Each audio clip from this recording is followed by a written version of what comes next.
पिछले टाइम भी ਅਸੀਂ ਵਿਕਾਸ ਦੇ ਇਲੈਕਸ਼ਨ ਲੜੀ ਸੀ, ਹੁਣ ਵੀ ਅਸੀਂ ਵਿਕਾਸ ਦੀ ਲੜ ਰਹੇ ਹਾਂ। ਕਾਂਗਰਸ ਤਾਂ ਇਹੀ ਕਹਿੰਦੀ ਹੈ ਕਿ ਅਕਾਲੀ ਦਲ ਨੇ ਪਿਛਲੇ ਲੰਬੇ ਸਮੇਂ ਤੋਂ ਸਿਰਫ ਸ਼ਹਿਰ ਦਾ ਵਿਨਾਸ਼ ਹੀ ਕਰਿਆ ਹੈ ਕਿ ਵਿਕਾਸ ਤਾਂ ਕੋਈ ਦੇਖਣ ਨੂੰ ਮਿਲਿਆ ਨਹੀਂ। ਇਸ ਤਰ੍ਹਾਂ ਵੀਰ ਜੀ ਗੱਲ ਵੀ ਸ਼ਹਿਰ ਜੀਰਕਪੁਰ ਸ਼ਹਿਰ ਪਹਿਲਾਂ ਸ਼ਹਿਰ ਵਸਿਆ, ਡਿਵੈਲਪਮੈਂਟ ਇੱਥੇ ਬਾਅਦ ਚ ਹੋਈ ਹੈ।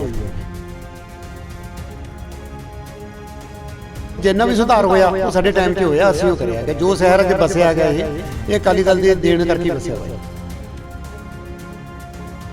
ਕਹਿ ਲਈਏ ਪੰਜਾਬ ਦੇ ਵਿੱਚ ਕਾਂਗਰਸ ਸਰਕਾਰ ਹੈ ਤੇ ਕਮੇਟੀਆਂ ਤੇ ਕਬਜ਼ਾ ਅਕਾਲੀ ਦਲ ਦਾ ਸੀ ਤੇ ਉਸ ਸਮੇਂ ਵੀ ਦੇਖਣ ਨੂੰ ਇਹ ਮਿਲਦਾ ਸੀ ਕਿ ਕਈ ਕੰਮ ਸੀ ਜਿਹੜੇ ਉਹ ਖੁੰਦਕਬਾਜ਼ੀਆਂ ਦੇ ਕਾਰਨ ਰੋਕੇ ਜਾਂਦੇ ਸੀ। ਇਹੋ ਜਿਹਾ ਕਿਉਂ? ਇਹ ਤਾਂ ਰਾਜਨੀਤੀ ਸੀ।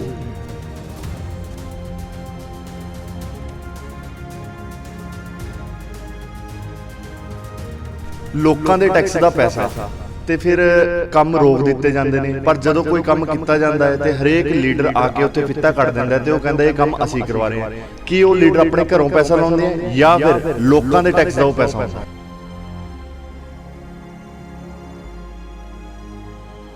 ਪਰ ਉਹ ਸਾਰਾ ਪੈਸਾ ਚੱਕ ਕੇ ਉਹਦੇ ਚੋਂ ਕਾਫੀ ਪੈਸਾ ਤਾਂ ਹੋਰ ਜਿਹੜੀਆਂ ਕਮੇਟੀਆਂ ਉਹਨਾਂ ਨੂੰ ਤਾਂ ਟ੍ਰਾਂਸਫਰ ਕਰਤਾ। ਪਰ ਇੱਥੇ ਜਿਹੜਾ ਹੁਣ ਸਾਡਾ 2018 ਦਸੰਬਰ ਦੇ ਤਕਰੀਬਨ 34-35 ਕਰੋੜ ਦੇ ਟੈਂਡਰ ਲੱਗੇ ਹੋਏ ਸੀ, ਕੋਈ ਕੰਮ ਨਹੀਂ ਲਵਾਇਆ। ਆਮ ਆਦਮੀ ਵੀ ਹੁਣ ਮੈਦਾਨ ਦੇ ਵਿੱਚ ਉਤਰੀ ਹੋਈ ਹੈ, ਦੂਸਰੇ ਪਾਸੇ ਬੀਜੇਪੀ ਹੈ। ਤੁਹਾਡੀ ਭਾਈਵਾਲ ਪਾਰਟੀ ਕਿਹਾ ਜਾਂਦਾ ਸੀ ਪਰ ਤੁਹਾਡੇ ਤੋਂ ਵੱਖ ਹੋ ਗਈ ਹੈ ਨਾ, ਤੇ ਕਾਂਗਰਸ ਵੀ। ਕਿਹੜੀ ਪਾਰਟੀ ਨਾਲ ਮੁਕਾਬਲਾ ਕਿਸ ਨਾਲ ਸਮਝਦੇ ਹੋ ਆਪਣਾ?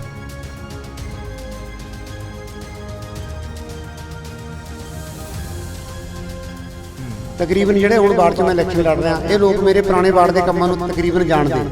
ਇਹਦਾ ਬਲਕਿ ਖੁਸ਼ੀ ਮਨਾ ਰਹੇ ਆ ਵੀ ਤੁਸੀਂ ਸਾਡੇ ਵਾਰਡ 'ਚ ਇਲੈਕਸ਼ਨ ਲੜ ਰਹੇ ਹੋ ਤੇ ਹੁਣ ਸਾਨੂੰ ਕੰਮ ਕਰਾਉਣੇ ਬੜੇ ਆਸਾਨ ਹੋ ਗਏ। ਨਹੀਂ, ਜਿਹੜਾ ਜੀਰਕਪੁਰ ਇੰਨੇ ਕੰਮ ਹੋਏ ਆ ਜੀ, ਇਹ ਤਾਂ ਅਕਾਲੀ ਦਲ ਦੇ ਟਾਈਮ ਹੋਏ ਆ। ਕਾਂਗਰਸ ਆਪਣਾ ਇੱਕ ਕੰਮ ਤਾਂ ਗਣਾਵੇ ਨਾ ਕੋਈ ਵੀ, ਅਸੀਂ ਉਹਨਾਂ ਨੇ ਕੀਤਾ ਕੀ ਹੈ। ਸਾਰੇ ਕੰਮ ਜਿਹੜੇ ਹੋਏ ਆ ਸਾਡੇ ਟਾਈਮ 'ਚ ਹੋਏ ਆ। ਤਰ੍ਹਾਂ ਕਹਿ ਲਈਏ ਅਕਾਲੀ ਦਲ ਤੇ ਬੀਜੇਪੀ ਦੋਨੋਂ ਇਕੱਠੇ ਜੁੜੇ ਹੋਏ ਸੀ ਹਨਾ, ਤੇ ਹੁਣ ਗਠਬੰਧਨ ਇਹਨਾਂ ਦਾ ਟੁੱਟ ਗਿਆ। ਪਰ ਕਿਤੇ ਨਾ ਕਿਤੇ ਲੱਗਦਾ ਹੈ ਲੋਕਾਂ ਵੱਲੋਂ ਥੋੜਾ ਜਿਹਾ ਅਕਾਲੀ ਦਲ ਨੂੰ ਇਸ ਕਰਕੇ ਵੀ ਰਿਸਪੌਂਸ ਨਹੀਂ ਮਿਲੂਗਾ ਕਿ ਇਹ ਕਿਸਾਨਾਂ ਦੇ ਮਤਲਬ ਵਿਪਰੀਤ ਚੱਲ ਰਹੀ ਸੀ ਪਹਿਲਾਂ। ਤੇ ਮੰਨਦੇ ਹੁਣ ਜ਼ੀਰਕਪੁਰ ਅਨਪਲਾਨ ਜਾ ਹੋਊਗਾ? ਨਹੀਂ, ਅਨਪਲਾਨ ਕੋਈ ਨਹੀਂ ਹੈਗਾ। ਇਸ ਨੂੰ ਪਲਾਨ ਕਰਨ ਵਾਸਤੇ ਅਸੀਂ ਲੱਗੇ ਪਏ ਆ। ਜਦੋਂ ਦਾ ਐਮਸੀ ਇਲੈਕਸ਼ਨ ਦਾ ਬਿਗੁਲ ਵੱਜਿਆ, ਉਦੋਂ ਦੇ ਸ਼ਹਿਰ ਦੇ ਵਿੱਚ ਵੱਖ-ਵੱਖ ਵਾਰਡਾਂ ਦੇ ਵਿੱਚ ਸਮਾਜ ਸੇਵਕ ਲੋਕਾਂ ਦੀ ਗਿਣਤੀ ਵੱਧ ਗਈ ਹੈ ਤੇ ਉਹਨਾਂ ਸਿਆਸੀ ਲੀਡਰਾਂ ਦੀ ਗਿਣਤੀ ਵੱਧ ਗਈ ਹੈ ਜੋ ਕਹਿ ਰਹੇ ਨੇ ਕਿ ਅਸੀਂ ਆਪਣੇ ਸ਼ਹਿਰ ਦਾ ਜਾਂ ਆਪਣੇ ਵਾਰਡ ਦਾ ਪਿਛਲੇ ਲੰਬੇ ਸਮੇਂ ਤੋਂ ਵਿਕਾਸ ਕਰ ਰਹੇ ਹਾਂ। ਪਰ ਇਸ ਸਮੇਂ ਜੇਕਰ ਗੱਲ ਕਰੀਏ, ਪਿਛਲੇ 15 ਸਾਲਾਂ ਤੋਂ ਅਕਾਲੀ ਦਲ ਦਾ ਕਬਜ਼ਾ ਵਾਰਡਾਂ ਤੇ ਪੂਰੇ ਸ਼ਹਿਰ ਤੇ ਐਮਸੀ ਤੇ ਰਿਹਾ। ਤੇ ਹੁਣ ਗੱਲਬਾਤ ਕਰਾਂਗੇ, ਸਾਡੇ ਨਾਲ ਮੌਜੂਦ ਨੇ ਐਮਸੀ ਦੇ ਦਾਅਵੇਦਾਰ ਜੋ ਕਿ ਅਕਾਲੀ ਦਲ ਤੋਂ ਖੜੇ ਨੇ, ਜਗਦੇਵ ਸਿੰਘ ਜੀ, ਜੋ ਕਿ ਸਾਬਕਾ ਐਮਸੀ ਵੀ ਰਹੇ ਨੇ। ਉਹਨਾਂ ਨਾਲ ਗੱਲਬਾਤ ਕਰਦੇ ਹਾਂ ਤੇ ਉਹਨਾਂ ਦੇ ਵਾਰਡ ਬਾਰੇ ਵੀ ਜਾਣਾਂਗੇ। ਜਗਦੇਵ ਜੀ, ਸਭ ਤੋਂ ਪਹਿਲਾਂ ਸਵਾਗਤ ਹੈ। ਧੰਨਵਾਦ ਜੀ। ਜਗਦੇਵ ਜੀ, ਇਲੈਕਸ਼ਨਾਂ ਦੇ ਵਿੱਚ ਆਏ ਹੋ, ਪਹਿਲਾਂ ਵੀ ਸਾਬਕਾ ਵੀ ਰਹਿ ਚੁੱਕੇ ਹੋ, ਤੇ ਇਸ ਵਾਰ ਕੀ ਨਵੇਂ ਏਜੰਡੇ ਆ ਜਿਹੜੇ ਲੈ ਕੇ ਆ ਰਹੇ ਹੋ? ਏਜੰਡੇ ਤਾਂ ਜੀ ਸਾਡਾ ਤਾਂ ਵਿਕਾਸ ਏਜੰਡਾ ਜੀ। ਪਿਛਲੇ ਟਾਈਮ 'ਚ ਵੀ ਅਸੀਂ ਵਿਕਾਸ ਦੇ ਇਲੈਕਸ਼ਨ ਲੜੀ ਸੀ, ਹੁਣ ਵੀ ਅਸੀਂ ਵਿਕਾਸ 'ਤੇ ਲੜ ਰਹੇ ਹਾਂ ਤੇ ਵਿਕਾਸ ਕਰਾਉਣਾ। ਪਰ ਕਾਂਗਰਸ ਤਾਂ ਕਹਿੰਦੀ ਹੈ ਕਿ ਅਕਾਲੀ ਦਲ ਨੇ ਪਿਛਲੇ ਲੰਬੇ ਸਮੇਂ ਤੋਂ ਸਿਰਫ ਸ਼ਹਿਰ ਦਾ ਵਿਨਾਸ਼ ਹੀ ਕਰਿਆ ਹੈ ਕਿ ਵਿਕਾਸ ਤਾਂ ਕੋਈ ਦੇਖਣ ਨੂੰ ਮਿਲਿਆ ਨਹੀਂ। ਇਸ ਤਰ੍ਹਾਂ ਵੀਰ ਜੀ ਗੱਲ ਵੀ ਸ਼ਹਿਰ ਜੀਰਕਪੁਰ ਸ਼ਹਿਰ ਪਹਿਲਾਂ ਸ਼ਹਿਰ ਵਸਿਆ, ਡਿਵੈਲਪਮੈਂਟ ਇੱਥੇ ਬਾਅਦ 'ਚ ਹੋਈ ਹੈ। ਪਰ ਇੱਥੇ 1 ਘੰਟੇ ਤੋਂ ਵੀ ਲੈ ਕੇ ਜਿਹੜਾ ਵੀ ਕੰਮ ਹੋਇਆ ਉਹ NK ਸ਼ਰਮਾ ਜੀ ਦੀ ਟੀਮ ਦੇ ਰਾਹੀਂ ਹੋਇਆ। ਪਹਿਲਾਂ ਉਰੇ ਆਬਾਦੀ ਲੱਖ ਦੀ ਸੀ, ਫਿਰ 2 ਦੀ ਹੋਈ। ਹੁਣ ਜਿਵੇਂ ਜਿਵੇਂ ਆਬਾਦੀ ਬਹੁਤ ਤੇਜ਼ੀ ਨਾਲ ਵੱਧ ਰਹੀ ਹੈ, ਉਰੇ ਹਰ ਮਹੀਨੇ ਤਕਰੀਬਨ 1500 ਘਰ ਨਵੇਂ ਆਉਂਦੇ ਆ। ਉਹਦੇ ਹਿਸਾਬ ਨਾਲ ਇੱਥੇ ਜਿਹੜਾ ਹੈਗਾ ਸਿਸਟਮ ਬਣਾਉਣਾ ਪੈ ਰਿਹਾ, ਉਹਦੇ ਕਰਕੇ ਟਾਈਮ ਲੱਗ ਰਿਹਾ। ਪਰ ਬਹੁਤ ਜਿੰਨਾ ਵੀ ਸੁਧਾਰ ਹੋਇਆ ਉਹ ਸਾਡੇ ਟਾਈਮ 'ਚ ਹੋਇਆ, ਅਸੀਂ ਉਹ ਕਰਿਆ ਕਿ ਜੋ ਸ਼ਹਿਰ 'ਚ ਵਸਿਆ ਗਿਆ ਇਹ ਅਕਾਲੀ ਦਲ ਦੇ ਦੇਣ ਕਰਕੇ ਵਸਿਆ ਬਾਈ। ਅੱਛਾ, ਜੇਕਰ ਗੱਲ ਕਰ ਲਈਏ ਪਿਛਲੇ ਸਮੇਂ ਦੀ, ਜੇ ਕਿ ਆਪਾਂ ਕਹਿ ਲਈਏ ਪੰਜਾਬ ਦੇ ਵਿੱਚ ਕਾਂਗਰਸ ਸਰਕਾਰ ਹੈ ਤੇ ਕਮੇਟੀਆਂ ਤੇ ਕਬਜ਼ਾ ਅਕਾਲੀ ਦਲ ਦਾ ਸੀ, ਤੇ ਉਸ ਸਮੇਂ ਵੀ ਦੇਖਣ ਨੂੰ ਇਹ ਮਿਲਦਾ ਸੀ ਕਿ ਕਈ ਕੰਮ ਸੀ ਜਿਹੜੇ ਉਹ ਖੁੰਦਕਬਾਜ਼ੀਆਂ ਦੇ ਕਾਰਨ ਰੋਕੇ ਜਾਂਦੇ ਸੀ। ਇਹੋ ਜਿਹਾ ਕਿਉਂ? ਇਹ ਤਾਂ ਰਾਜਨੀਤੀ ਸੀ ਜੀ। ਸਾਡੀ ਪਿਛਲੀ ਚੋਣ 2015 'ਚ ਹੋਈ ਸੀ, 2017 ਤੱਕ ਸਾਡੀ ਸਰਕਾਰ ਰਹੀ ਹੈ। ਇਹ ਦੇਖੋ 2 ਸਾਲ 'ਚ ਅਸੀਂ ਵਿਕਾਸ ਦੀ ਝੜੀ ਲਾ ਕੇ ਰੱਖੀ ਇੱਥੇ। ਜਦੋਂ ਤੋਂ ਸਰਕਾਰ ਚੇਂਜ ਹੋਈ ਹੈ ਉਸ ਤੋਂ ਬਾਅਦ ਅਸੀਂ ਹਰ ਵਾਰੀ ਮਤਾ ਪਾਉਂਦੇ ਸੀ ਕੰਮਾਂ ਦਾ, ਪਰ ਸਾਰੇ ਮਤੇ ਰੋਕਣ ਵਾਸਤੇ ਜ਼ੋਰ ਲੱਗਿਆ ਰਿਹਾ ਕਾਂਗਰਸ ਸਰਕਾਰ ਦਾ ਜਾਂ ਕਾਂਗਰਸ ਦੇ ਲੀਡਰਾਂ ਦਾ। ਕੰਮ ਰੋਕਣ ਦੀ ਜ਼ੋਰ ਲਾਇਆ ਇਹਨਾਂ। ਕਾਰਨ ਕੀ ਹੁੰਦਾ ਸੀ? ਕੰਮ ਕਿਉਂ ਰੋਕੇ ਜਾਂਦੇ ਸੀ? ਬਸ ਉਹਨਾਂ ਨੂੰ ਇਹ ਸੀ ਵੀ ਲੋਕ ਇਹਨਾਂ ਤੋਂ ਨਾਰਾਜ਼ ਹੋਣਗੇ, ਆਪਣੀ ਉਹਨਾਂ ਨੂੰ ਐਂ ਸਮਝ ਲਓ ਵੀ ਲੋਕ ਉਹਨਾਂ ਨੂੰ ਨਕਾਰ ਦਿੰਦੇ ਹਰ ਵਾਰੀ। ਇਸ ਕਰਕੇ ਉਹ ਆਪਣਾ ਲੋਕਾਂ ਦੇ ਉੱਪਰ ਗੁੱਸਾ ਕੱਢਦੇ ਸੀ ਵੀ ਅਸੀਂ ਕੰਮ ਨਾ ਹੋਣ ਦੀ ਲੋਕਾਂ ਦੇ। ਲੋਕਾਂ ਦੇ ਟੈਕਸ ਦਾ ਪੈਸਾ ਤੇ ਫਿਰ ਕੰਮ ਰੋਕ ਦਿੱਤੇ ਜਾਂਦੇ ਨੇ, ਪਰ ਜਦੋਂ ਕੋਈ ਕੰਮ ਕੀਤਾ ਜਾਂਦਾ ਹੈ ਤੇ ਹਰੇਕ ਲੀਡਰ ਆ ਕੇ ਉੱਥੇ ਫਿੱਤਾ ਕੱਢ ਦਿੰਦਾ ਹੈ ਤੇ ਉਹ ਕਹਿੰਦਾ ਇਹ ਕੰਮ ਅਸੀਂ ਕਰਵਾ ਰਹੇ ਹਾਂ। ਕੀ ਉਹ ਲੀਡਰ ਆਪਣੇ ਘਰੋਂ ਪੈਸਾ ਲਾਉਂਦੇ ਆ ਜਾਂ ਫਿਰ ਲੋਕਾਂ ਦੇ ਟੈਕਸ ਦਾ ਉਹ ਪੈਸਾ ਹੁੰਦਾ? ਨਹੀਂ ਨਹੀਂ, ਬਿਲਕੁਲ ਲੋਕਾਂ ਦਾ ਪੈਸਾ ਜੀ। ਜੀਰਕਪੁਰ ਕਮੇਟੀ ਦਾ ਸਭ ਤੋਂ ਮਤਲਬ ਕਿ ਆਪਣਾ ਪੈਸਾ ਸੀ। ਤਕਰੀਬਨ ਹੁਣ 150 ਕਰੋੜ ਰੁਪਇਆ ਜੀਰਕਪੁਰ ਕਮੇਟੀ ਦਾ ਆਪਣਾ ਸੀ, ਜਿਹੜਾ ਜੀਰਕਪੁਰ 'ਚ ਲੱਗਣਾ ਚਾਹੀਦਾ ਸੀ, ਕਿਉਂਕਿ ਜੀਰਕਪੁਰ ਦੇ ਲੋਕਾਂ ਦਾ ਟੈਕਸ ਦਾ ਪੈਸਾ ਸੀ ਉਹ। ਪਰ ਉਹ ਸਾਰਾ ਪੈਸਾ ਚੱਕ ਕੇ ਉਹਦੇ 'ਚੋਂ ਕਾਫੀ ਪੈਸਾ ਤਾਂ ਹੋਰ ਜਿਹੜੀਆਂ ਕਮੇਟੀਆਂ ਉਹਨਾਂ ਨੂੰ ਤਾਂ ਟਰਾਂਸਫਰ ਕਰਤਾ। ਪਰ ਇੱਥੇ ਜਿਹੜਾ ਹੁਣ ਸਾਡਾ 2018 ਦਸੰਬਰ ਦੇ ਤਕਰੀਬਨ 34-35 ਕਰੋੜ ਦੇ ਟੈਂਡਰ ਲੱਗੇ ਹੋਏ ਸੀ, ਕੋਈ ਕੰਮ ਨਹੀਂ ਲਵਾਇਆ ਇਹਨਾਂ ਨੇ। ਬਸ ਸਿਰਫ ਡੇ ਜੇ ਭਰ ਕੇ ਫੋਟੋਆਂ ਤਰਾਉਣ ਦਾ ਸ਼ੌਂਕ ਜ਼ਰੂਰ ਹੈਗਾ, ਪਰ ਕੰਮ ਕਰਨ ਦੇ ਵੱਲ ਕੋਈ ਧਿਆਨ ਨਹੀਂ ਰੱਖਿਆ ਅਫਸਰਾਂ ਨੇ ਵੀ, ਤੇ ਸਰਕਾਰ ਦਾ ਉੱਪਰੋਂ ਪ੍ਰੈਸ਼ਰ ਸੀ ਕਿਹਾ ਸੀ ਸਾਨੂੰ ਨਹੀਂ ਪਤਾ, ਪਰ ਕੰਮ ਨਹੀਂ।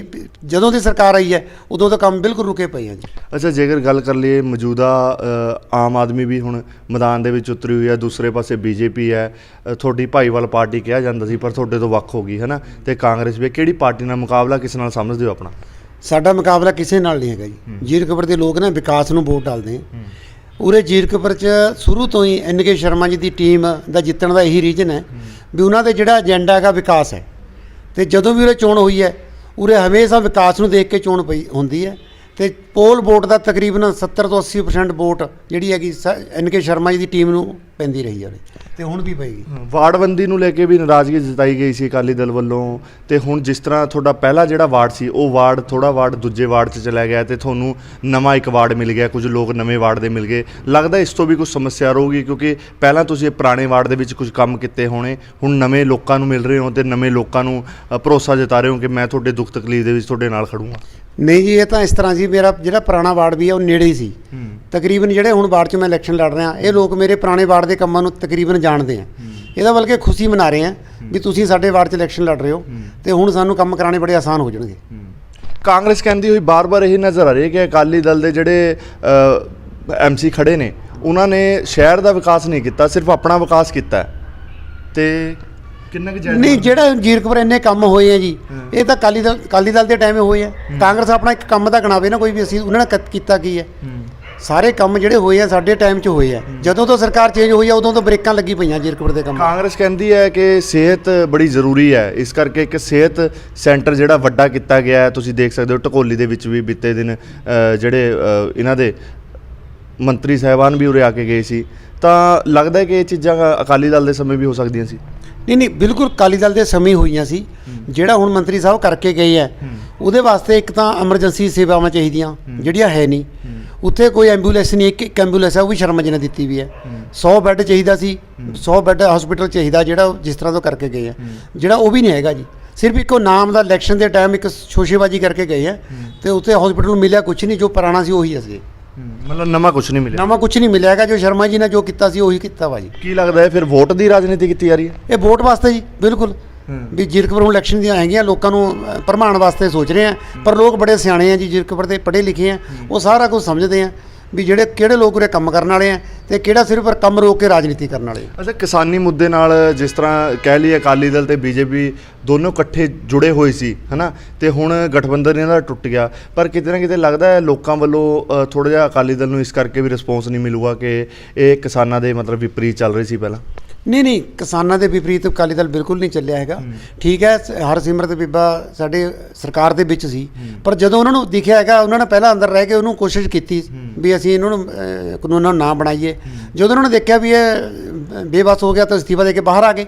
ਉਸ ਦਿਨ ਤੋਂ ਵਿਰੋਧ ਕਰ ਰਹੇ ਹਾਂ ਅਸੀਂ ਵੀ, ਖੁੱਲ੍ਹ ਕੇ ਵਿਰੋਧ ਕਰ ਰਹੇ ਹਾਂ ਅਸੀਂ ਵੀ। ਤੇ ਜਗਦੇਵ ਜੀ, ਆਖਰੀ ਸਵਾਲ ਇਹ ਲਊਂਗਾ, ਨਜਾਇਜ਼ ਜਿਹੜੀ ਸੁਸਾਇਟੀਆਂ ਦਾ ਬੋਲਬਾਲਾ ਬੜਾ ਰਹਿੰਦਾ ਉਰੇ, ਤੇ ਇਸ ਨੂੰ ਮਤਲਬ ਪਿਛਲੇ ਲੰਬੇ ਸਮੇਂ ਤੋਂ ਜਿਸ ਤਰ੍ਹਾਂ ਤੁਹਾਡੀ ਸਰਕਾਰ ਸੀਗੀ ਹੈ ਨਾ, ਤੁਸੀਂ ਆਪ ਸੀਗੇ, ਤੇ ਉਸ ਸਮੇਂ ਵੀ ਇਹ ਖਤਮ ਨਹੀਂ ਹੋਇਆ ਤੇ ਹੁਣ ਵੀ ਉਸੇ ਤਰ੍ਹਾਂ ਚੱਲ ਰਿਹਾ ਹੈ, ਤੇ ਜ਼ਿੰਮੇਵਾਰ ਕਿਸ ਨੂੰ ਮੰਨਦੇ? ਇਹਦੇ ਵਾਸਤੇ ਤਾਂ ਅਫਸਰ ਜ਼ਿੰਮੇਦਾਰ ਹੈ ਜੀ। ਇਹਦਾ ਜਿਹੜਾ ਵੀ ਸਿਸਟਮ ਹੈਗਾ ਉਹ ਅਫਸਰਾਂ ਦੇ ਅੰਡਰ ਹੁੰਦਾ ਹੈਗਾ। MC ਦਾ ਇਹਦੇ 'ਚ ਸਿੱਧਾ ਕੋਈ ਰੋਲ ਨਹੀਂ ਹੁੰਦਾ ਹੈਗਾ। ਅਸੀਂ ਤਾਂ ਉਹਨਾਂ ਨੂੰ ਹਰ ਵਾਰੀ, ਜਿਹੜੀ ਸਾਡਾ ਪਿਛਲਾ ਟਰਮ ਹੈ ਨਾ, ਲਾਸਟ ਸਾਲ ਸੀ, ਤਕਰੀਬਨ 4 ਜਾਂ 5 ਮਤੇ ਤਾਂ ਅਸੀਂ ਅਫਸਰਾਂ ਦੇ ਖਿਲਾਫ ਪਾਏ ਇਸ ਚੱਕਰ 'ਚ ਵੀ ਜਿਹੜੀ ਅਨਲੀਗਲ ਬਣ ਰਹੇ ਹੈਗੇ ਬਿਲਡਿੰਗਾਂ ਜਾਂ ਕੋਈ ਵੀ ਜੋ ਰਹਿਸ ਮਕਾਨ ਜਾਂ ਸ਼ੋਰੂਮ ਜੋ ਬਣ ਰਿਹਾ, ਉਹਨਾਂ ਨੂੰ ਰੋਕਣ ਵਾਸਤੇ ਅਫਸਰ ਧਿਆਨ ਨਹੀਂ ਦੇ ਰਹੇ ਸੀ ਬਿਲਕੁਲ ਵੀ। ਉਹਨਾਂ ਨੂੰ ਤੇ ਉੱਪਰ ਪਤਾ ਨਹੀਂ ਕੋਈ ਪ੍ਰੈਸ਼ਰ ਸੀ, ਉੱਪਰੋਂ ਕਿਹਾ ਸੀ। ਅਸੀਂ ਰਿਕੁਐਸਟਾਂ ਵੀ ਕਰਕੇ ਦੇਖ ਲਈਆਂ, ਮਤੇ ਵੀ ਪਾ ਕੇ ਦੇਖ ਲਏ, ਪਰ ਉਹਨਾਂ ਨੇ ਕੋਈ ਧਿਆਨ ਨਹੀਂ ਦਿਆ। ਜਿਹੜੀ ਤੁਸੀਂ ਇਹ ਗੱਲ ਕਹਿ ਰਹੇ ਹੋ, ਇਹ ਹੋਇਆ ਵੀ ਹੁਣ 1.5-2 ਸਾਲ ਤੋਂ ਹੀ ਹੈ। ਜ਼ਿਆਦਾ ਮਤਲਬ ਪਹਿਲਾਂ ਇਹ ਜਿਹਾ ਕੰਮ ਪਹਿਲਾਂ ਨਹੀਂ। ਇੰਨਾ ਜ਼ਿਆਦਾ ਨਹੀਂ ਸੀ, ਕਿਤੇ ਮਾੜਾ ਮੋਟਾ ਕੋਈ ਪੁਰਾਣਾ ਹੈਗਾ ਸੀ ਜੇ ਕਿਤੇ ਹੈਗਾ ਸੀ, ਪਰ ਜਿਹੜੇ ਸਪੀਡ ਨਾਲ ਹੋਇਆ ਨਾ ਕੰਮ ਇਹ ਪਿਛਲੇ 1.5-2 ਵੈਸੇ ਸਾਲ। ਮੰਨਦੇ ਹੁਣ ਜ਼ੀਰਕਪੁਰ ਅਨਪਲਾਨ ਜਾ ਹੋ ਗਿਆ। ਨਹੀਂ ਅਨਪਲੈਨ ਕੋਈ ਨਹੀਂ ਹੈਗਾ, ਇਸ ਨੂੰ ਪਲਾਨ ਕਰਨ ਵਾਸਤੇ ਅਸੀਂ ਲੱਗੇ ਪਏ ਆ। ਤੇ ਉਹ ਮੈਂ ਪਹਿਲਾਂ ਹੀ ਦੱਸ ਕੇ ਹਟਿਆ ਵੀ ਜਿਹੜਾ ਜ਼ੀਰਕਪੁਰ ਸ਼ਹਿਰ ਪਹਿਲਾਂ ਵਸ ਗਿਆ ਸੀ, ਇਹਦੀ ਡਿਵੈਲਪਮੈਂਟ ਪਲਾਨ ਸਾਰਾ ਬਾਅਦ ਚ ਹੋਇਆ ਹੈਗਾ। ਜਿਸ ਤਰ੍ਹਾਂ ਹੁਣ ਆਪਾਂ ਗੱਲ ਕਰਦੇ ਆਂਗੇ ਮੋਹਾਲੀ ਦੀ ਜਾਂ ਪੰਚਕੂਲੇ ਦੀ, ਉਹ ਸ਼ਹਿਰ ਦਾ ਪਹਿਲਾਂ ਇੱਕ ਨਕਸ਼ਾ ਬਣਦਾ, ਪ੍ਰੋਪਰ ਲੇਬਲ ਬਣਦਾ ਹੈਗਾ। ਪਰ ਇਹ ਜ਼ੀਰਕਪੁਰ ਦਾ ਇਸ ਤਰ੍ਹਾਂ ਸੀ, ਇਹ ਪਹਿਲਾਂ ਵਸ ਕੇ ਸਾਰੀ ਡਿਵੈਲਪਮੈਂਟ ਸਾਨੂੰ ਬਾਅਦ ਚ ਕਰਨੀ ਪਈ ਹੈ, ਇਸ ਕਰਕੇ ਕੁਝ ਪ੍ਰੋਬਲਮ ਇਹ ਆਈਆਂ ਗਿਆ। ਤੇ ਜਿਹੜੀਆਂ ਪ੍ਰੋਬਲਮ ਆ ਰਹੀਆਂ ਅਸੀਂ ਉਹਨੂੰ ਸੋਲਵ ਕਰਨ ਤੇ ਪੂਰਾ ਜ਼ੋਰ ਲਾਇਆ ਵਾ। ਹੁਣ ਸਰਕਾਰ ਕਰਕੇ ਸਾਨੂੰ ਪ੍ਰੋਬਲਮ ਰਹੀ ਹੈ, ਪਰ ਹੁਣ ਜਿਮੀ ਕਮੇਟੀ ਤੇ ਇਲੈਕਸ਼ਨ ਹੋ ਜਾਣ, ਅਸੀਂ ਉਹਨਾਂ ਨੂੰ ਫਿਰ ਸਪੀਡ ਨਾਲ ਕਰਾਂਗੇ ਸਾਰੇ ਕੰਮਾਂ ਨੂੰ। ਅੱਛਾ, ਤੁਹਾਡੀ ਆਪ ਦੀ ਜੇਕਰ ਗੱਲ ਕਰ ਲਈਏ ਪਿਛਲੇ ਸਮੇਂ ਜਿਵੇਂ ਤੁਸੀਂ ਐਮਸੀ ਰਹੇ ਹੋ, ਹਨਾ, ਕਿਹੜੀਆਂ ਸਮੱਸਿਆ ਮੇਜਰ ਲੱਗਦੀਆਂ ਸੀ, ਕਿਹੜੇ ਕੰਮ ਹੈ ਤੁਹਾਡੇ ਵੱਲੋਂ ਉੱਥੇ ਕਰਵਾਏ ਗਏ? ਕੰਮ ਕਰਾਉਣ ਦੀ ਤਾਂ ਗੱਲ ਇਹ ਦੇਖੋ ਜੀ, ਜ਼ੀਰਕਪੁਰ 'ਚ 11 ਸੇਵਾ ਕੇਂਦਰ ਪਾਸ ਹੋਏ ਸੀ, ਜਾਂ ਇੱਕ ਲੋਡ ਬਣਿਆ ਸੀ, ਦੂਜਾ ਮੈਂ ਆਪਣੇ ਵਾਰਡ 'ਚ ਬਣਵਾਇਆ ਸੀ, ਜਿਹੜਾ ਉਹ ਸਰਕਾਰ ਜਦੋਂ ਕਾਂਗਰਸ ਦੀ ਆਈ ਨਾ ਬੰਦ ਕਰਾਤਾ, ਉਸ ਨੂੰ ਅਸੀਂ ਫੇਰ ਦੁਬਾਰੇ ਚਾਲੂ ਕਰਾਵਾਂਗੇ। ਮੇਰੇ ਏਰੀਆ 'ਚ ਇੱਕ ਨੇਚਰ ਪਾਰਕ ਬਣਵਾਇਆ ਸੀ 25 ਏਕੜ ਦਾ, ਉਹਦੀ ਇੱਕ ਗ੍ਰਾਂਟ ਮਤਲਬ ਕਿ 2 ਕਰੋੜ ਦੀ ਗ੍ਰਾਂਟ ਸੀ। ਉਹਦੇ ਪਰ ਪਹਿਲੀ ਗ੍ਰਾਂਟ 'ਚੋਂ 70-80 ਲੱਖ ਰੁਪਇਆ ਲੱਗ ਵੀ ਗਿਆ ਸੀ, ਉਹਦੇ ਟਰੈਕ ਬਣ ਗਏ ਸੀ, 3 ਕਿਲੋਮੀਟਰ ਦਾ ਰਾਊਂਡ ਸੀ। ਪਰ ਜਦੋਂ ਤੋਂ ਸਰਕਾਰ ਚੇਂਜ ਹੋਈ ਹੈ, ਇਹਨਾਂ ਦੀ ਉਹਦੇ ਮੈਂ ਦੇਖ ਲਓ ਵੀ ਸਫਾਈ ਨਹੀਂ ਹੋਈ ਹੈਗੀ। ਪੰਚਕੂਲੇ ਤੋਂ ਐਂਟਰੀ ਸਾਡੀ ਬਿਲਕੁਲ ਨੈਰੋ ਸੀ, ਅਸੀਂ ਮਾਸਟਰ ਪਲਾਨ 'ਚ ਰੋਡ ਪਵਾ ਕੇ 80 ਫੁੱਟ ਦੀ ਰੋਡ ਬਣਵਾਈ ਤੇ ਲੋਕਾਂ ਨੂੰ ਬਹੁਤ ਵਧੀਆ ਹੁਣ ਆਵਾਜਾਈ ਹੋ ਗਈ। DPS ਰੋਡ ਇੱਕ ਮੇਰੇ ਵਾਰਡ 'ਚ ਪੈਂਦੀ ਸੀ, ਇਹ ਨਵੀਂ ਬਿਲਕੁਲ ਮੈਂ ਬਣਵਾਈ ਸੀ ਆਪਣੇ ਟਾਈਮ 'ਚ। ਜਗਦੇਵ ਜੀ, ਤੁਸੀਂ ਕਹਿ ਰਹੇ ਹੋ ਕਿ ਸੁਵਿਧਾ ਕੇਂਦਰ ਕਾਂਗਰਸ ਨੇ ਬੰਦ ਕਰਾਤਾ, ਤੇ ਕਾਂਗਰਸ ਤਾਂ ਲੱਗੀ ਹੋਈ ਹੈ ਵਿਕਾਸ ਕਾਰਜਾਂ ਨੂੰ ਅੱਗੇ ਵਧਾਉਣ ਦੇ ਵਿੱਚ, ਤੇ ਉਹ ਫਿਰ ਇਸ ਤਰ੍ਹਾਂ ਸੁਵਿਧਾ ਕੇਂਦਰ ਕਿਵੇਂ ਬੰਦ ਕਰਾ ਸਕਦੇ ਆ? ਮੈਨੂੰ ਇਹ ਦੱਸੋ ਵੀਰ ਜੀ, ਮੈਂ ਉਹੀ ਤਾਂ ਪਹਿਲਾਂ ਕਹਿ ਕੇ ਹਟਿਆ ਵੀ ਮੈਨੂੰ ਇੱਕ ਕੰਮ ਤਾਂ ਦੱਸੋ ਨਾ, ਕਰਿਆ ਕੀ ਹੈ? ਇੱਕ ਵੀ ਕੰਮ ਨਹੀਂ ਕਰਿਆ ਹੈਗਾ। ਇੱਕ ਨਾ ਹੁਣ ਮੇਰੇ ਏਰੀਏ 'ਚ ਇੱਕ ਨਵਾਂ ਸ਼ੋਸ਼ਾ ਛੱਡਿਆ ਜਾ ਰਿਹਾ ਵੀ ਕਹਿੰਦੇ ਅਸੀਂ ਡੰਪਿੰਗ ਗਰਾਊਂਡ ਜਿਹੜਾ ਪਿਛਲੇ ਬੰਦਿਆਂ ਨੇ ਮਤਲਬ ਪਿਛਲੀ ਸਰਕਾਰ ਨੇ ਬਣਾਇਆ ਹੈਗਾ, ਅਸੀਂ ਉਹ ਹਟਾਉਣਾ ਹੈਗਾ। ਜਦ ਕਿ ਸਾਡੇ ਟਾਈਮ 'ਚ ਕੋਈ ਡੰਪਿੰਗ ਗਰਾਊਂਡ ਹੀ ਨਹੀਂ ਸੀ, ਸਿਰਫ ਇੱਕ ਕੂੜਾ ਇੱਕ ਜਗ੍ਹਾ ਲੋਕ ਗੇਰਦੇ ਸੀ, ਅਸੀਂ ਉਹਨੂੰ ਚੱਕਣ ਵਾਸਤੇ ਲੱਗੇ ਹੋਏ ਸੀ ਪਹਿਲਾਂ ਵੀ। ਹੁਣ ਸਰਕਾਰ ਨੇ ਆਪ ਟੈਲਾਂ ਲਾ ਕੇ ਉੱਥੇ ਬਲਕਿ ਪੱਕਾ ਵੀ ਕਰਤਾ, ਤੇ ਲੋਕਾਂ ਨੂੰ ਮੂਰਖ ਬਣਾ ਰਿਹਾ, ਕਹਿੰਦਾ ਅਸੀਂ ਡੰਪਿੰਗ ਗਰਾਊਂਡ ਚੱਕਾਂਗੇ ਜਦੋਂ ਬਣ ਗਏ। ਮਤਲਬ ਆਪ ਹੀ ਬਣਾ ਕੇ ਆਪ ਹੀ ਚੱਕਣ ਦੀਆਂ ਗੱਲਾਂ ਹੋ ਰਹੀਆਂ, ਆਪੇ ਬਣਾਤਾ, ਆਪੇ ਲੋਕਾਂ ਨੂੰ ਕਹਿ ਰਹੇ ਕਹਿੰਦਾ ਅਸੀਂ ਇਹਨੂੰ ਹਟਾਵਾਂਗੇ, ਵੀ ਹੁਣ ਬਣਾਈ ਕਿਉਂ ਆ ਤੁਸੀਂ? ਤੇ ਮਤਲਬ ਜੇਕਰ ਹੁਣ ਗੱਲ ਕਰੀਏ, ਹੁਣ ਤੁਸੀਂ ਜੇਕਰ ਕੱਲ ਨੂੰ ਐਮਸੀ ਬਣਦੇ ਹੋ, ਵੈਸੇ ਤਾਂ ਹਰ ਇੱਕ ਐਮਸੀ ਇਹੀ ਕਹਿੰਦਾ ਹੋਏ ਨਜ਼ਰ ਆਉਂਦਾ ਹੈ ਕਿ ਮੈਂ ਪਹਿਲਾਂ ਵੀ ਵਿਕਾਸ ਕੀਤਾ ਹੈ। ਜੇਕਰ ਉਹ ਐਮਸੀ ਰਿਹਾ ਤਾਂ ਆਉਣ ਵਾਲੇ ਸਮੇਂ ਦੇ ਵਿੱਚ ਵੀ ਉਹ ਵਿਕਾਸ ਕਰੇਗਾ, ਸੜਕਾਂ ਬਣਾਏਗਾ, ਟੈਲਾਂ ਲਾਏਗਾ, ਤੇ ਬਿਜਲੀ ਦੇ ਜਿਹੜੇ ਕਨੈਕਸ਼ਨ ਹੈ ਉਹ ਸਹੀ ਰਹੇਗੇ, ਪਾਣੀ ਦੇ ਪ੍ਰੈਸ਼ਰ ਸਹੀ ਰਹੇਗੇ। ਨਵੀਂ ਜੇਕਰ ਗੱਲ ਕਰੀਏ ਸ਼ਹਿਰ ਦੀ ਤੇ ਵਾਰਡ ਦੀ ਤਰੱਕੀ ਵਾਸਤੇ, ਕਿਹੜਾ ਇਹੋ ਜਿਹਾ ਕੰਮ, ਕੋਈ ਪਲਾਨ ਇਹੋ ਜਿਹਾ ਲੈ ਕੇ ਚੱਲ ਰਹੇ ਹੋ ਕਿ ਜੇਕਰ ਮੈਂ ਕੱਲ ਨੂੰ ਆਉਣਾ ਤਾਂ ਮੈਂ ਇਹ ਚੀਜ਼ ਆਪਣੇ ਵਾਰਡ ਲਈ ਕਰਾਂਗਾ? ਮੇਰੇ ਜਿਹੜਾ ਇਸ ਵਾਰਡ ਤੋਂ ਇਲੈਕਸ਼ਨ ਲੜਨ ਦਾ ਮਕਸਦ ਹੈ ਨਾ ਜੀ, ਇੱਕ ਤਾਂ ਮੈਂ ਇੱਥੋਂ ਦਾ ਜੰਮਪਲ ਹੈ, ਇਸ ਕਰਕੇ ਜਿਹੜਾ ਇਹ ਸ਼ਹਿਰ ਹੈਗਾ ਇਹ ਅਸੀਂ ਨਾ ਸ਼ੁਰੂ ਤੋਂ ਦੇਖ ਕੇ ਹੁਣ ਤੱਕ ਜਿੰਨਾ ਵੀ ਇਹਦਾ ਵਿਕਾਸ ਹੋਇਆ ਅਸੀਂ ਦੇਖਦੇ ਆ ਰਹੇ। ਮੈਨੂੰ ਇਹਦੇ ਨਾਲ ਬਹੁਤ ਲਗਾਵ ਹੈ। ਮੇਰਾ ਸੁਪਨਾ ਹੈਗਾ ਵੀ ਮੈਂ ਇਸ ਨੂੰ ਨਾ ਟਰਾਈ ਸਿਟੀ ਦਾ ਸੁੰਦਰ, ਬਹੁਤ ਵਧੀਆ ਸੁੰਦਰ ਏਰੀਆ ਬਣਾਵਾਂ। ਇੱਥੇ ਨਾ ਇੱਕ ਡਰੇਨ ਦੀ ਪ੍ਰੋਬਲਮ ਹੈ, ਤੇ ਜਿਵੇਂ ਹੁਣ ਅਸੀਂ ਚੁਣ ਕੇ ਆਵਾਂਗੇ, ਪਹਿਲਾਂ ਤਾਂ ਡਰੇਨ ਦਾ ਸਿਸਟਮ ਜਿਹੜਾ ਹੈਗਾ ਸੈੱਟ ਕਰਨਾ ਹੈਗਾ। ਸੜਕਾਂ ਜਿਹੜੀ ਟੁੱਟਦੀਆਂ ਹੈਗੀਆਂ, ਇਹ ਪਾਣੀ ਦਾ ਸੜਕਾਂ ਦੇ ਉੱਪਰ ਰੁਕਣ ਦਾ ਕਾਰਨ ਹੈਗਾ, ਲੇਵਲ ਦੀ ਪ੍ਰੋਬਲਮ ਹੈ, ਕਿਤੇ ਕੁਝ ਵੀ ਹੈਗੀ ਹੈ। ਅਤੇ ਇੱਕ ਸਾਡੀ ਬਾਲੀਵੁੱਡ ਰੋਡ ਦੀ ਜਿਹੜੀ ਸੀਵਰੇਜ ਹੈਗੀ, ਇਹ ਦੁਬਾਰੇ ਪੈਣ ਵਾਲੀ ਹੈ। ਇਹ ਇੱਥੋਂ ਪੈ ਕੇ DPS ਰੋਡ ਨੂੰ ਇਹ ਨਵੀਂ ਸੀਵਰੇਜ ਪਾਉਣੀ ਹੈ। ਇਹ ਤਾਂ ਇਮੀਡੀਏਟਲੀ ਕੰਮ ਕਰਨਾ। ਪਿਛਲੇ ਸਮੇਂ ਦੇ ਵਿੱਚ ਜਦੋਂ ਤੁਸੀਂ ਰਹੇ ਹੋ ਉਦੋਂ ਨਹੀਂ ਇਹੋ ਜਿਹਾ ਪ੍ਰਯਾਸ ਕੀਤਾ ਇਹ ਕੰਮ ਉਦੋਂ ਕਰਨ ਦੇ? ਬਿਲਕੁਲ ਜੀ, ਐਸਟੀਮੇਟ ਬਣਿਆ ਵਾ ਸੀ ਇਹਦਾ, ਰੋਡ ਦਾ, ਇਹਦਾ ਸੀਵਰੇਜ ਦਾ ਤੇ ਡਰੇਨ ਦਾ। ਜਦੋਂ ਸਰਕਾਰ ਚੇਂਜ ਹੋਈ ਹੈ ਜੀ, ਪਹਿਲਾਂ ਜਿਹੜਾ ਕੰਮ ਸੀ ਨਾ ਸੀਵਰੇਜ ਦਾ ਤੇ ਡਰੇਨ ਦਾ ਜੀ, ਕਮੇਟੀ ਆਪ ਕਰਾਉਂਦੀ ਸੀ। ਸਰਕਾਰ ਨੇ ਆਉਣ ਸਾਰੇ ਚਿੱਠੀ ਕੱਢਤੀ, ਨਹੀਂ ਜੀ ਸੀਵਰੇਜ ਬੋਰਡ ਕਰੇਗਾ। ਸੀਵਰੇਜ ਬੋਰਡ ਦੀ ਕਦੇ ਮਨਜ਼ੂਰੀ ਵਾਸਤੇ ਭੇਜਤਾ, ਕਦੇ ਉਹਨੂੰ ਨਾ ਕਰਤੀ। ਐਵੇਂ ਕਰਦੇ ਲੋਕਾਂ ਦਾ ਕੰਮ ਨਹੀਂ ਕੀਤਾ, 2.5 ਸਾਲ ਐਵੇਂ ਲੰਘਾਤੇ ਇਹਨਾਂ ਨੇ। ਇਹਦਾ ਪਹਿਲਾਂ ਅਸੀਂ ਐਸਟੀਮੇਟ ਬਣਾ ਕੇ ਸਾਰਾ ਕੁਝ ਪਹਿਲਾਂ ਹੀ ਆਲਰੇਡੀ ਤਿਆਰ ਬੈਠੇ ਸੀ, ਪਰ ਇਹਨਾਂ ਨੂੰ ਸਰਕਾਰ ਚੇਂਜ ਹੋਣ ਕਰਕੇ ਡਿਲੇ ਹੋ ਗਿਆ ਇਸ ਕੰਮ। ਜੀ ਜੀ ਜੀ, ਬਹੁਤ ਬਹੁਤ ਧੰਨਵਾਦ ਜਗਦੇਵ। ਥੈਂਕ ਯੂ ਜੀ। ਤਾਂ ਇਹ ਸੀ ਜਗਦੇਵ ਸਿੰਘ, ਜਿਨ੍ਹਾਂ ਦਾ ਕਹਿਣਾ ਸਾਫ਼ ਤੌਰ 'ਤੇ ਕਹਿਣਾ ਇਹ ਹੈ ਕਿ ਜਦੋਂ ਵੀ ਇਹਨਾਂ ਨੇ ਆਪਣੇ ਵਾਰਡ ਲਈ ਕੋਈ ਇਹੋ ਜਿਹਾ ਕੰਮ ਕਰਨ ਦਾ ਸੋਚਿਆ ਜਾਂ ਕੋਸ਼ਿਸ਼ ਕੀਤੀ ਤਾਂ ਮੌਜੂਦਾ ਸਰਕਾਰ ਦਾ ਦਬਾਅ ਇਹੋ ਜਿਹਾ ਹੁੰਦਾ ਸੀ ਕਿ ਉਹ ਕੰਮ ਰੁਕਵਾ ਦਿੱਤੇ ਜਾਂਦੇ ਸੀ।